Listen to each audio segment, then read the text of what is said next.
So kalau kita tengok most popular saya adalah kenapa orang famous tak balas DM orang. Alright, dah dekat setahun ni lebih kurang 116,000 views. Banyak gila babun. Tapi saya faham lah kenapa video ni viral juga. Sebab macam saya cakap, tajuk dia umum. Pada masa yang sama, ini adalah tajuk yang mana orang nak tahu tau. Maksudnya, kenapa bila saya orang kata apa, DM Ismail Izzani tak balas tu semua. Soalan tu terbuku di hati, tetapi tidak ada orang yang menjawab persoalan tersebut. Hello, Assalamualaikum semua. Selamat datang ke Cikgu Uluan Siapa Degil. Saya Rotan. Now, hari ni video agak simple saja. Saya just nak bincangkan dengan anda kenapa video A views dia lagi tinggi daripada B, tetapi kalau video C tu dia punya views boleh pergi macam viral gila babang. Yang ini sekadar discussion saja. So saya shoot video ini pada 13 Jun 2021 ketika mana subscriber saya 52,000 subscribers. Saya compare dulu dua video. Kalau korang tengok dalam video misal kata auto sync video, cara edit multiple camera. Okey, kalau korang tengok, dia hanyalah sekadar mendapat 1,300 views saja. Tapi kalau kita tengok video yang sebelumnya, dia je pelik sikit. Kenapa aku menyesal dengan gaming chair? 5 hari lepas saya dapat lebih kurang 16,000 views. Oh, Cikgu Ulan dah cakap sebenarnya video yang lama akan dapat views yang banyak ke? Tak juga. So kalau macam kita tengok video yang sebelum tu, sebelum gaming chair tu, korang tengok cara buat subtitle di DaVinci Resolve 2K views je. So technically video yang auto sync ini lebih kurang sama saja dengan DaVinci Resolve ini. Okay?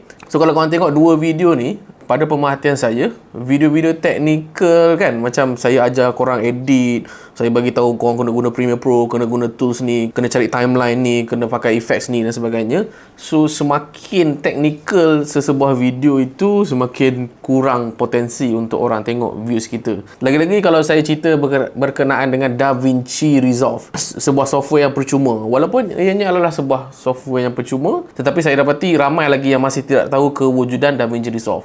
So bila orang tak tahu kewujudan DaVinci Resolve, korang akan dapati views korang akan rendah. Kita tengok je lah video Cikgu Luan. Okey, yang ni DaVinci Resolve 2K views. Ni pun video cara mudah buat transition dah dekat 6K. Yang ni video dululah. Obviously video lama 6 bulan, so obviously views akan naik kan. Kalau lah sesebuah topik itu orang tak boleh relate kan, so orang susah nak tengok kita punya views. So orang susah nak tengok kita punya videos. Whereas kenapa video saya berkenaan dengan gaming chair itu, semua orang tahu gaming chair kot. Dan dalam tajuk tu sendiri saya tulis kenapa aku menyesal dengan gaming chair. Bermaksud tajuk kita yang umum, saya tak ada pun letak dalam tu apa IKEA ke Thomas ke Fantech ke Anda Seat ke apa.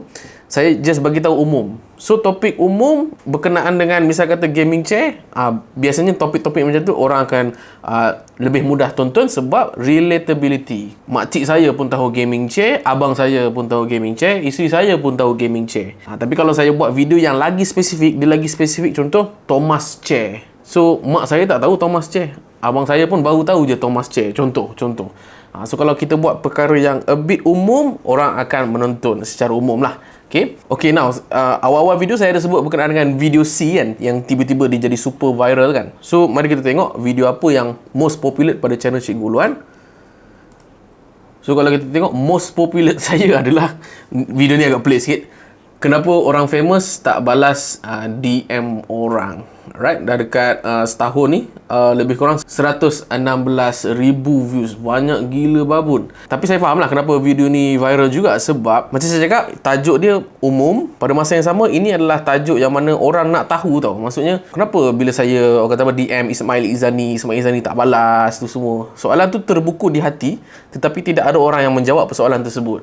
Soalan dia mungkin basic, dan bila orang jawab persoalan korang, yang mana sebenarnya ramai gila berfikir macam korang, of course lah views tu akan pergi dengan lebih jauh. Sebenarnya korang dalam MS Studio semua lebih kurang sama sahaja. Persoalan-persoalan yang macam ni memang akan go. So mari kita buka. Contoh dalam banyak-banyak video ni korang tengok views mungkin purata 12,000, 10,000, 8,000 pun ada tu semua. Tapi akan ada satu video, jangan kumuh selepas berus gigi, sampai 140,000 dalam masa satu hari saja. Kalau kau tengok mungkin tajuk lain, virtual office. Wah, bosan siap. Tayamum di luar plastik jenazah pun considered as bosan. Saya bukan nak offend jenazah tu, tapi saya just nak berbincangkan berkenaan dengan tajuk tu. Tapi kalau macam jangan komo selepas berus gigi. kita rasa macam, sebab abang saya pun dentist dan dia pun pernah cerita dekat saya sebenarnya yang mungkin ada beberapa isu lah kalau you guys komo dan sebagainya. So kita sebagai rakyat biasa macam tertanya-tanya tau, apa problem sebenarnya kalau kita komo selepas berus gigi ni. So kita akan klik that particular video sebab itu adalah persoalan yang bermain dalam ruangan minda saya dah lebih kurang 2-3 tahun yang lepas. Lebih kurang macam tu. Satu lagi video, ini video yang agak kontroversi sikit lah. Contoh macam video saya berkenaan dengan saya mohon maaf scammer. Waktu ni saya kena scam lah bersama dengan YouTuber Project, Cardog, Anton, Cak Lonjong. Kenapa video saya ni boleh dapat 77,000 dalam masa 4 bulan adalah disebabkan ketika itu tengah trending lah. Itu yang pertama. Dan yang kedua, sebenarnya saya mencuri audience daripada YouTuber-YouTuber yang lain. Contohnya saya curi audience daripada Cardog, Crowd Project saya ambil sikit, Crowd Asa Production Akmal Azwar saya ambil sikit, Crowd Anton saya ambil sikit, Crowd Cak Lonjong saya ambil sikit. Sebab tu views ni boleh go. So itulah kot sedikit sebanyak kenapa kita punya views ada yang views rendah, views yang okey lah, boleh just nice tengah-tengah.